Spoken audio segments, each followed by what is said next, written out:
Why do you think that everyone should care about mining?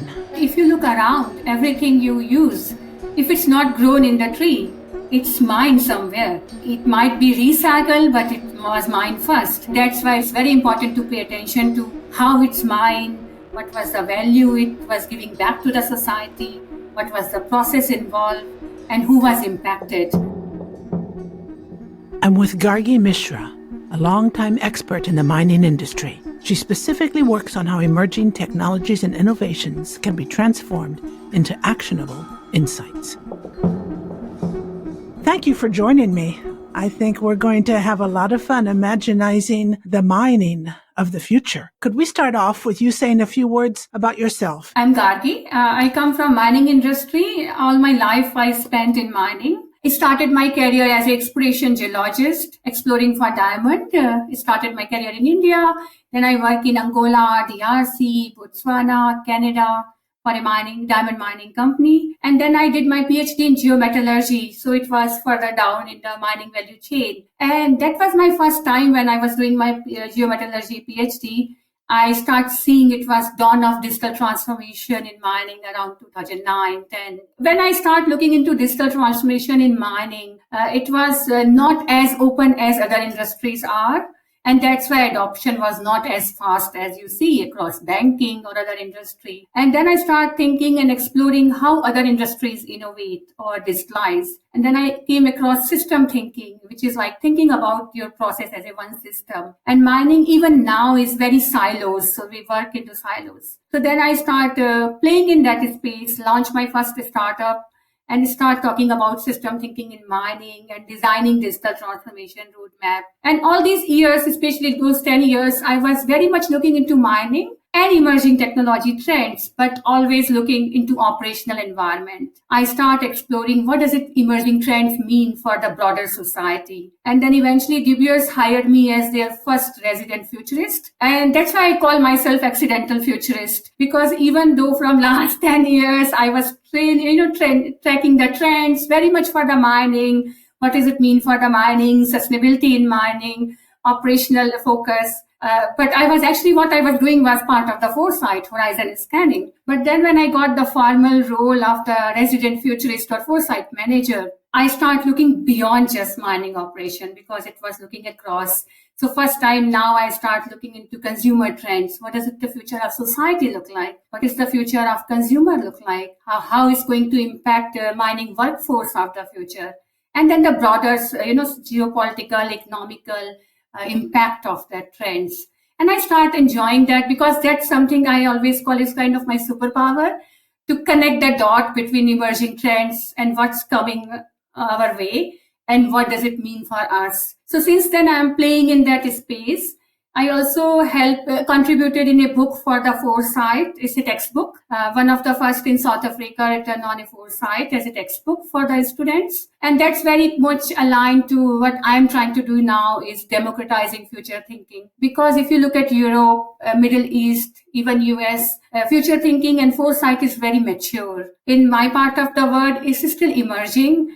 And at academic level, we don't have that much awareness about it. But the minute we start talking about Industry 5.0, Industry 5.0 for Africa is going to be different than what it mean for the Europe, where this whole technology actually started. Because our relationship with human and machine is not just going to be same as you see in European economy because of the workforce requirement. Well, I have a question that for me is really important, and that is, why do you think that everyone should care about mining?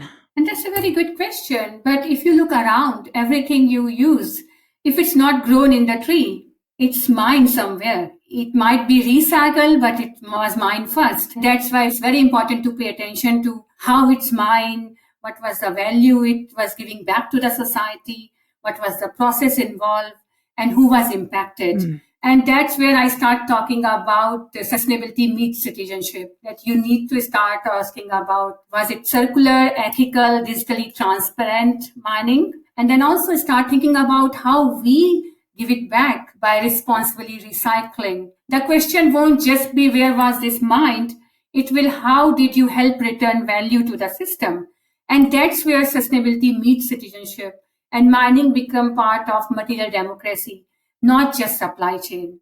You say turning foresight into strategy. Do you mean into strategy about practical things that people can do, that companies can do? How can mining be more sustainable? So that's very interesting question, and it's actually very apt question to ask, because whenever you think about mining, even if you ask a kid about mining, the first thing people think of mining means taking a bigger digger machine and extracting, just digging out of the ground and then just leaving a big hole behind. But if you see, mining is not just about what you take, it's also about what you leave behind. It's your legacy, its impact on the ground, what kind of job you have created, how you leave the space sustainable for the incoming generation once you leave out the area. And it always been part of the mining industry that when they leave, how you do it, and that's called rehabilitation. But as the consumer and the young generation is getting more aware about sustainability, plus the increasing compliance, there is a very strong shift to not just managing when you are operating on the ground, but also leaving behind once you leave the area. And then participation from the government and communities is increasingly increase in recent time than it used to be in past. So mining is all about sustainability now than ever before. And it's not just because of the regulation, like I have to manage my carbon emission or my compliance because it's required me to do. It's also changing the narrative and it's getting increased demand. You will see, if you see example of Botswana, now in Angola, it's about getting very important who get to participate in the mine and who benefit from it. And then who decide that who will come to the mine in your host country. Are young people involved in mining from a practical viewpoint? Do they go to the mines? If you look at the literature and what we hear, and it's a very split view. So, for example, yes, young generation don't see mining industry as in a very positive light because what they hear, what they see. And in that way, yes, mining industry need to start telling their story better. And that's one viewpoint you see across globally that everybody say young people are not attracted to the mining. But I do think it's not always true for everyone. So if you look at Global South, so for example, Africa, even India, where employment is a high priority, it's still seen as a lucrative job opportunity. But yes, when they come to the job, they are more sustainability driven. They ask more questions. They like to associate themselves in they demand right answer and they raise right question. But yes, talent shortage in mining is one of the biggest crises because young generation don't want to work in mining industry.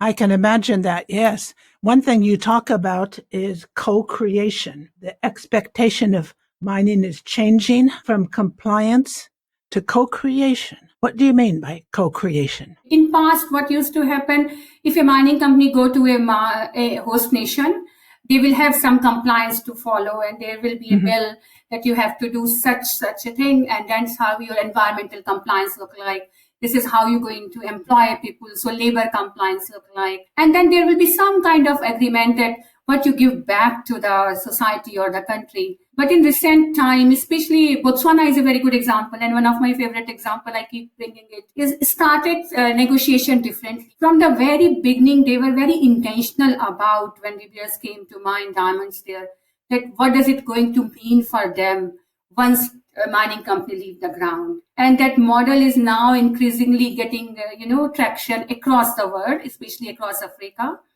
And then and that's where the point of co-creation look like. So then it's not just a mining company, but it's a participatory role between the government and the mining company coming into the picture.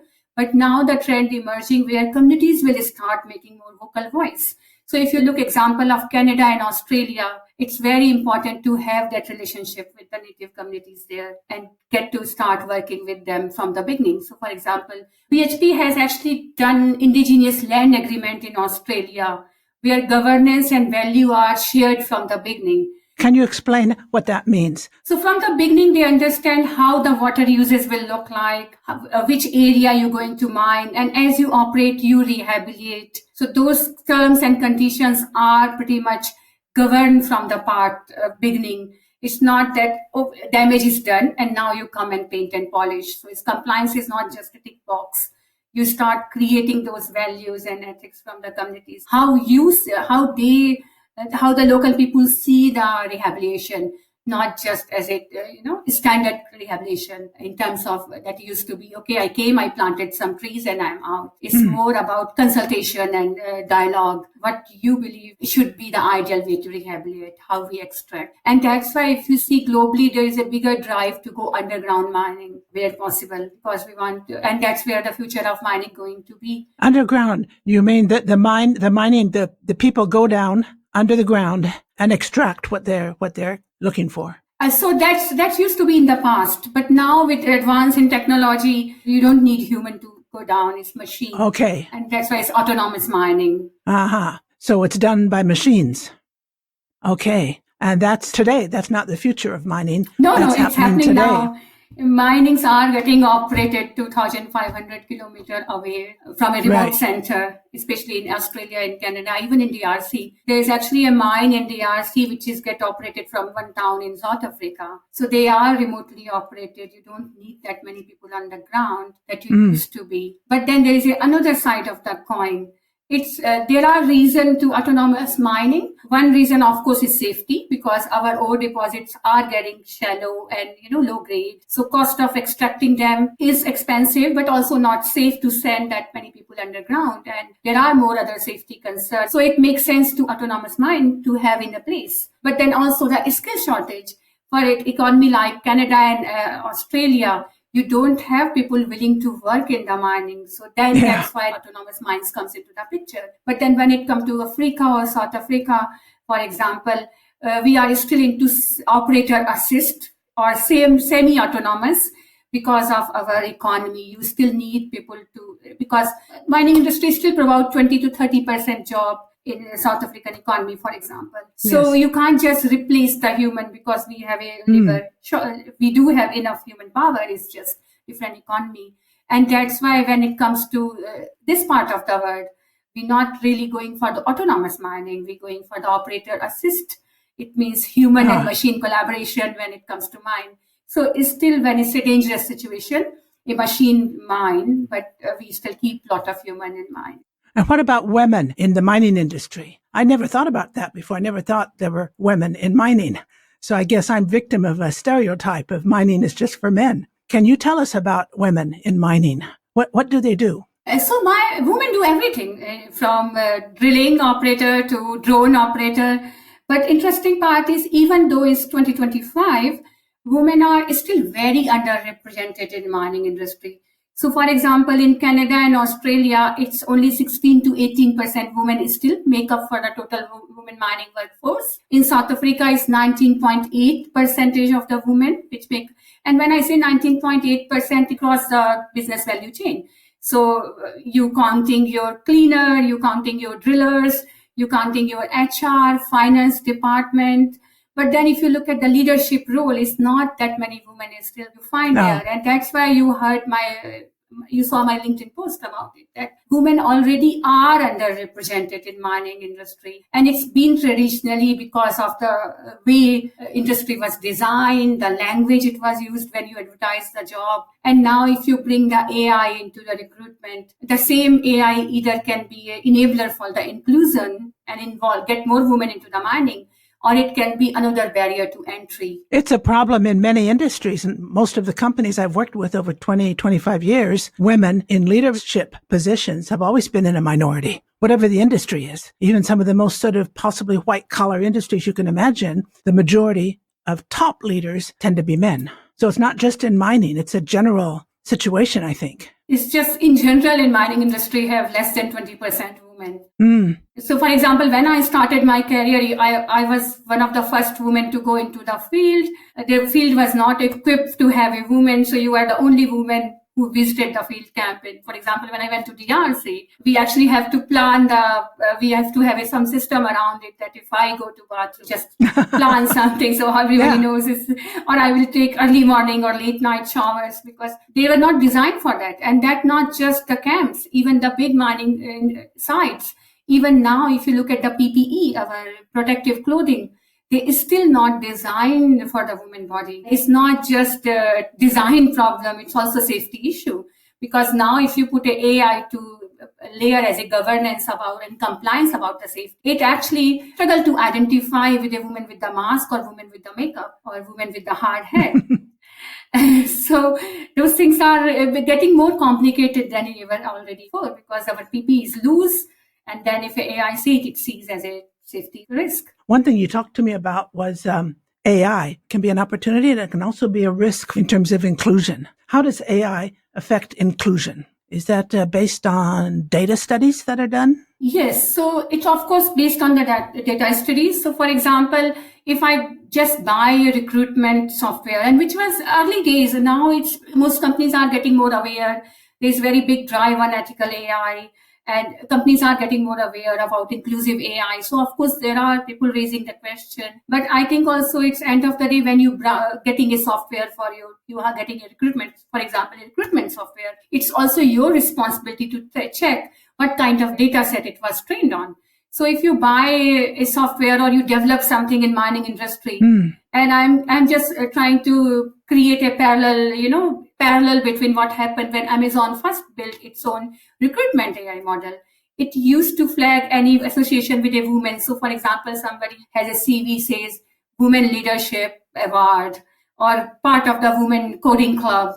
It used to flag them out. Or if you have a resume gap because 3 years you took a sabbatical to raise your family, it won't recognize that it's a gap because it was a conscious choice. And if you replicate that same model in the mining industry and you start building these recruitment model based on what is our current demographic look like, 80% women, 80%, 16% women, and most of them at middle to lower job level, it will never able to recommend a woman to the leadership role.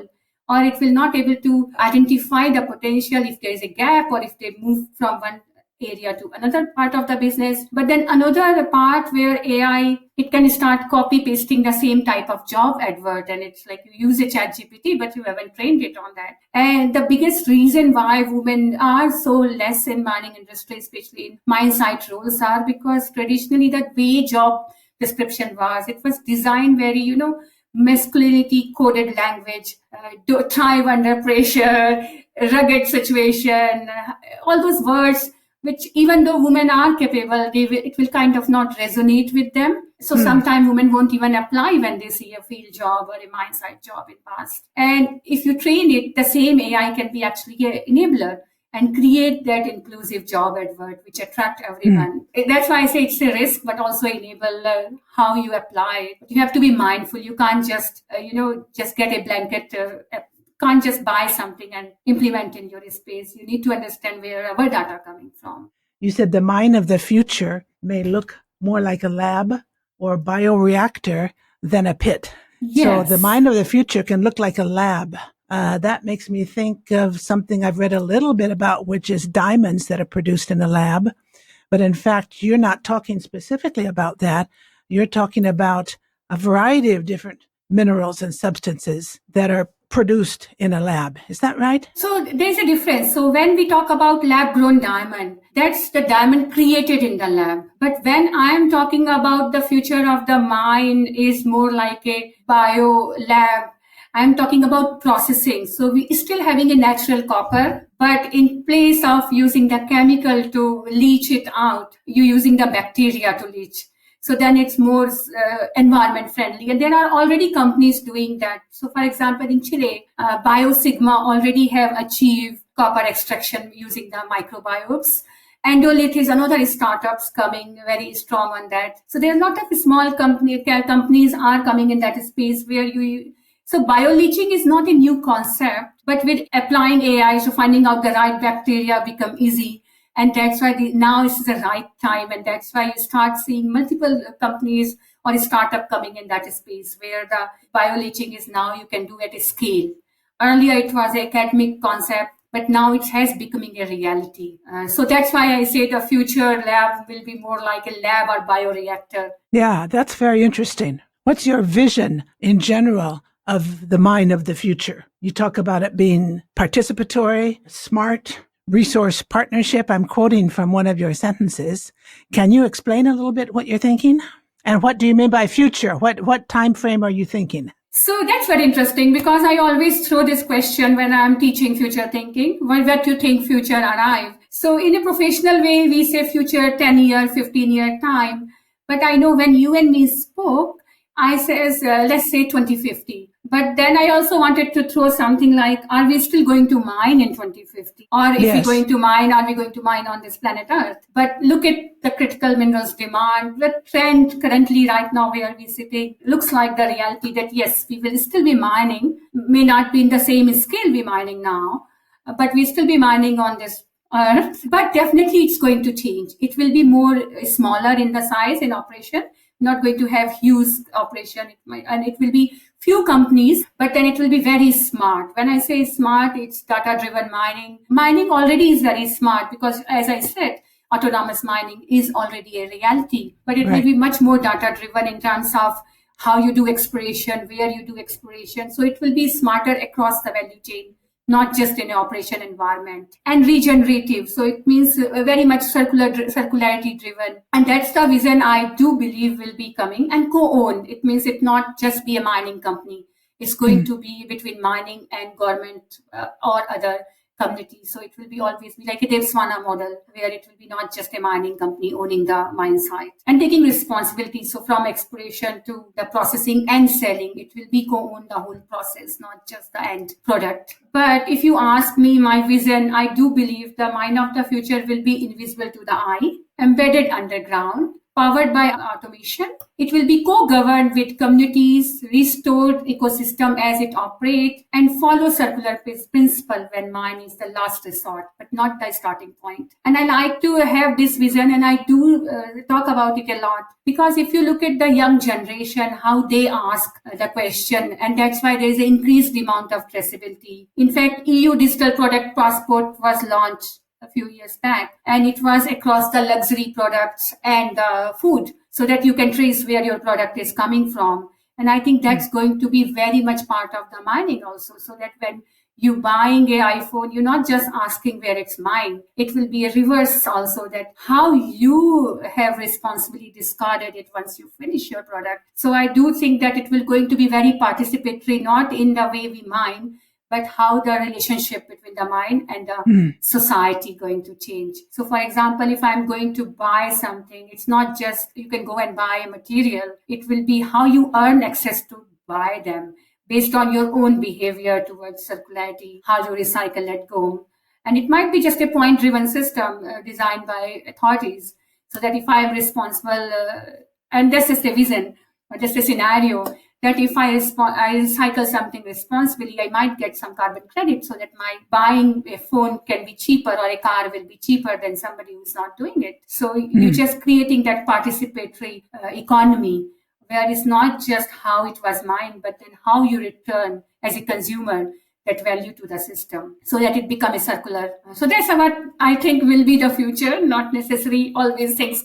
And that's why it's called future, because you can't predict it, but the way the young generation think, the coming trend, and then also the emerging trend about partnership amongst mining companies and government, and how they are driving that whole negotiation. That's where it looks like it's going to. You seem very positive about the future. That was one of my future questions I wanted to ask you, is globally, independently of the mining industry, even though I'm interested in that specifically, would you put yourself very positive about the future, negative, or sort of in the middle? Where would you place yourself? I think I'm very positive about it. And reason being, when I look at the young generation, that generation Alpha, they just still in kindergarten, or even the high school kids, this generation who is born in this time, in last 5 to 10 year time, they are born in a very unstable environment. And you see, it's one of the most complicated time of our times, because they have seen the COVID, they have seen war all around them, geopolitical instability, supply chain disruption,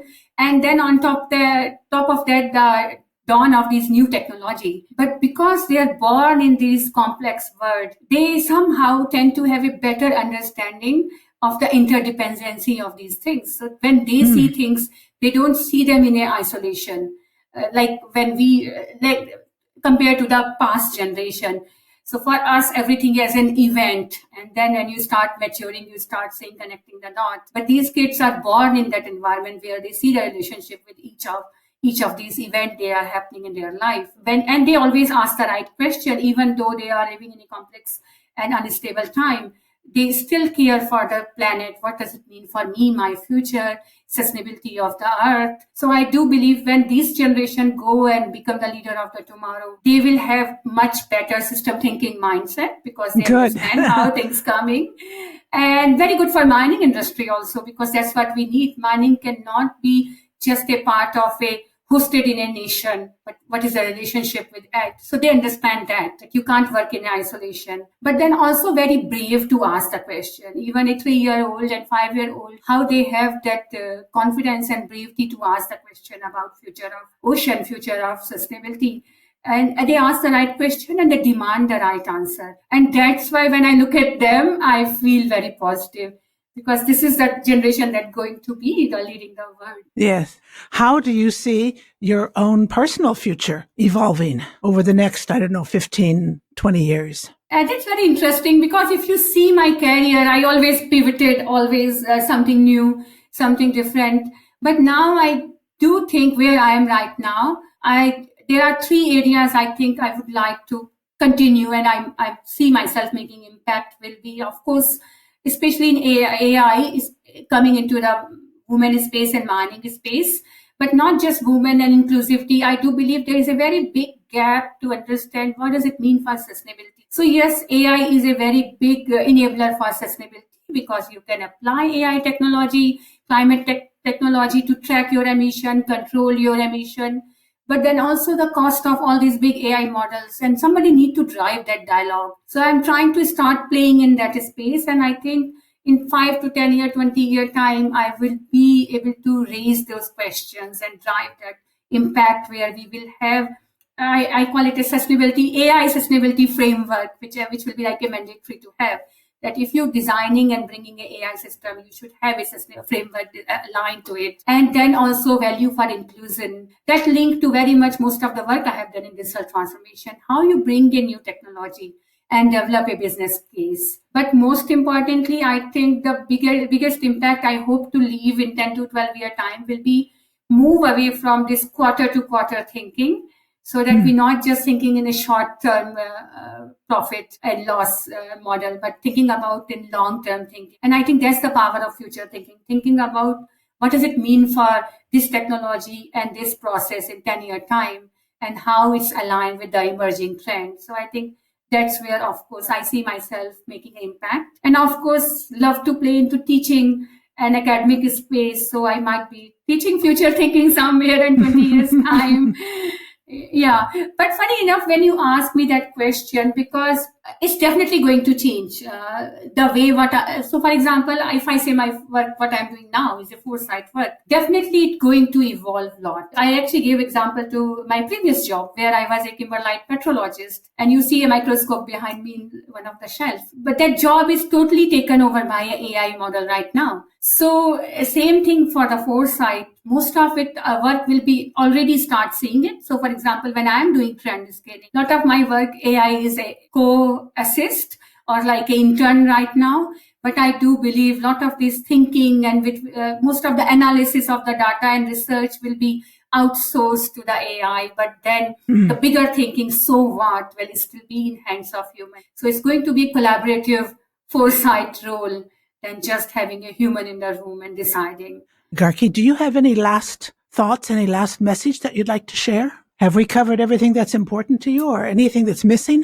So because of the foresight, I always trend emerging technology. So for me, the biggest technology globally for a society, as a society, is going to be biotechnology and then quantum and circularity, especially when it comes to the mining environment. Here's AI going to make the impact, but then how we actually going to mine and how we actually going to process and how we going to have the relationship with the communities we operate, that will be very much driven by the biotechnology emerging. So that's why I talk about bioleaching plant rather than a chemical plant to process. And then quantum, definitely AI is already making a bigger impact on exploration. There are a lot of companies. There's an example of Cobalt, which is helping mining companies to find the new deposit. Our industry is very data-rich industry, but then quantum going to help to process it faster, and then cost is going to reduce. And then, of course, the principle of circular mining, as the people are getting more aware, communities are coming together with the mining companies, going to be very important. So those are, I call, three frontiers for the mining industry. But then, of course, blockchain and AI will play a very important role in the process to make it all enabler. So I think that in the future, the question won't just be where was it mined, but it will be how did you help to return the value as a consumer as well. And that's, I call it a citizen partnership with the mining industry or material democracy. It's like a sustainability meets citizenship, that's very important. It has to be participatory. Yes, I've really enjoyed hearing these insights into an industry I know very little about. You've now made me a lot more interested in mining as it is today. I didn't realize how advanced it was, and of course what it'll be in the future. Thank you very much. Thanks. Thank you very much.